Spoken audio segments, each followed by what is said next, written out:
তুমি সামনের চুল কাটো না কেন?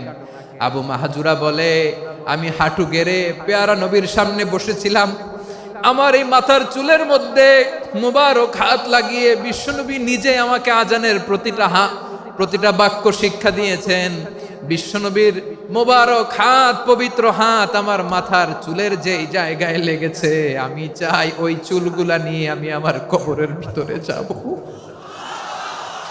সাইয়েদনা আবু মাহজুরা রাদিয়াল্লাহু তাআলা আনহু ইন্তেকালের আগের পর্যন্ত মাথার সামনের চুলগুলা কাটে নাই। আজারি সাহেবের আগমন আদ-দ্বীন ফাউন্ডেশনের পক্ষ থেকে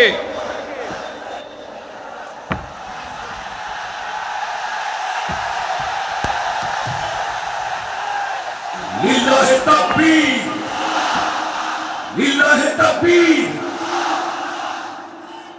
মিজান ভাইয়ের আগমন